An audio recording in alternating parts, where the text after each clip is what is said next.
வணக்கம். தனித்துவத்தை இழக்கும் பாஜக. நயினார் வந்தபின் தொண்டர்கள் அதிருப்தி. நெல்லையில் அதிமுக பொதுச் செயலாளர் எடப்பாடி பழனிசாமிக்கு தடா புடால்னு விருந்து கொடுத்திருக்காரு பாஜக மாநில தலைவர் நயினார் நாகேந்திரன். ஒரு புறம் ஓபிஎஸ் வெளியேறியிருக்காரு.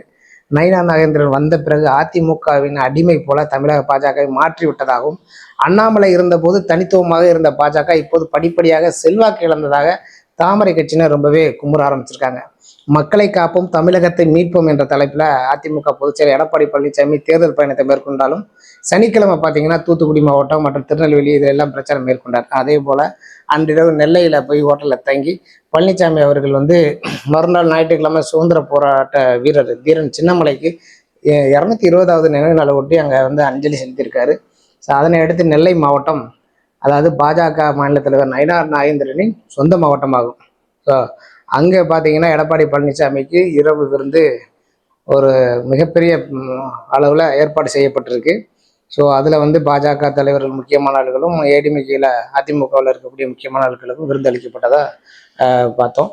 ஸோ அது எடப்பாடி பழனிசாமிக்கு பார்த்தீங்கன்னா 109 வகையிலான விருந்துன்னு சொல்லலாம். அதாவது அசைவத்தை தவிர்த்து சைவ உணவுகள் மட்டுமே கொடுக்கப்பட்டது. இதை பார்த்தீங்கன்னா அந்த அதிமுகவில் எஸ்பி வேலுமணி, விஜயபாஸ்கர், உதயகுமார், சிவி சண்முகம், ஸோ இவங்களா அவங்களோட போயிருக்காங்க. அதே போல் எல்முருகன் இந்த பக்கம், பொன் ராதாகிருஷ்ணன், ஹெஜ்ராஜா உள்ளிட்டோர் பாஜக தரப்புலேருந்து விருந்துக்கு போயிருக்காங்க.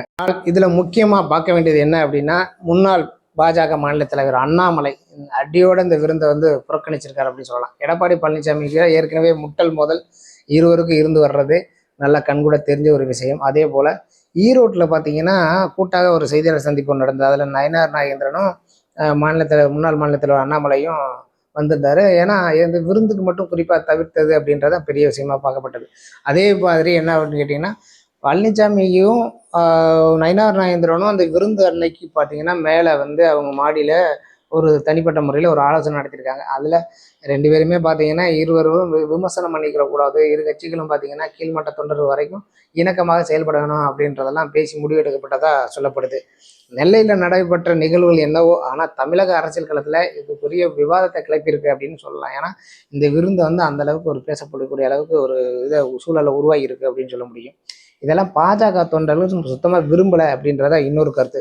அதே போல் பாஜக மாநில தலைவர் நயினார் நாகேந்திரனை பொறுத்தளவில் கட்சியை, அதாவது வளர்ச்சியை பாதிக்கிற அளவும் பாஜக நிர்வாகிகளும் தொண்டர்களும் ரொம்ப குமுறலாக சொல்கிறாங்க. நம்ம குற்றமே தரப்பில், அதாவது பெயர் சொல்லாத விரும்பாத நிர்வாகிகள் சொன்ன ஒரு விஷயத்தை நம்ம சொல்கிறோம். தமிழகத்தில் அண்ணாமலை தலைவராக இருந்தபோது பாஜக அசுர வளர்ச்சியை சந்திச்சது. அதே போல் பார்த்தீங்கன்னா திமுக, அதிமுக 2 கட்சிகளுக்கும் சவாலாக இருந்தார்.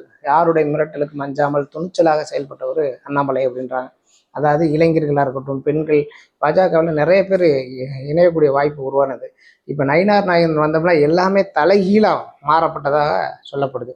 ஸோ இது கட்சியினர் தனித்துவத்தை பாதிக்கும் வகையிலையும் நயினார் நாகேந்திரன் செயல்படுகிறாரு அப்படின்றது பெரிய அளவில் ஒரு குற்றச்சாட்டு எழுந்திருக்கு. பாஜக தலைவராக அண்ணாமலை இருந்த காலத்தில் பார்த்தீங்கன்னா அவ்வளோ ஒரு செயல்பாடு, அவ்வளோ ஒரு முன்னேற்றங்கள் இருந்தது இந்த கட்சிக்கு அப்படின்றதும் இப்போ படிப்படியாக அதனுடைய செல்வாக்கு குறைச்சிட்டு இருக்கு அப்படின்றதும் பார்க்கப்படுறதா சொல்கிறாங்க. அதிமுக முன்னாள் அமைச்சராக இருந்தவர் நயினார். இதனால் இன்னும் அந்த விசுவாசம் குறையாமல இருக்குது. அதற்காக பாஜகவை அதிமுகவின் துணை அமைப்பாக நடத்துவதான் எங்களால் ஜீர்ணிக்க முடியல அப்படின்னு பாஜக தொண்டர்கள் சொல்கிறாங்க. அது போதா என்று பார்த்தீங்கன்னா பாஜக அணியை மேலும் பலவீனப்படுத்தும் விதமாக ஓபிஎஸ்ஸுடன் மோதல் போக்கை கடைபிடிச்சு வராரு இந்த நயினார் அப்படின்றதும் தொண்டர்கள் மத்தியில் ஒரு குமுறலாக நம்ம பேசப்படுறதை நம்ம பார்க்க முடிஞ்சது. அதே போல் பார்த்தீங்கன்னா நயினார் நாகேந்திரனின் இந்த செயல்பாடுகள் அது முழுவதும் அதிருப்தி அளிக்கிறது. அவருக்கு வசீகர பேச்சு இல்லை, அரசியல் தெளிவில்லை. அதிமுகவின் கிளை அமைப்பு போல பாஜகவை மாற்றுவாரோ அப்படின்றதான் வர்ற தேர்தலில் பாஜக மேலும் பலவீனப்பட்டுரும் அப்படின்றது அவங்களுடைய வேதனையாக இருக்குது. அதே போல் இதை டெல்லி மேலிடம் உடனடியாக தலையிட்டு நயினாரின் போக்கை, அதாவது மாற்ற வேண்டும். இல்லாவிட்டால் அண்ணாமலை வளர்த்த அந்த தமிழக பாஜக இடம் தெரியாமல் போயிடும் என்று வேதனையோடு தெரிவிக்கின்றனர் பாஜக தொண்டர்கள். மற்றொரு தகவலோடு சந்திப்போம். நன்றி, வணக்கம்.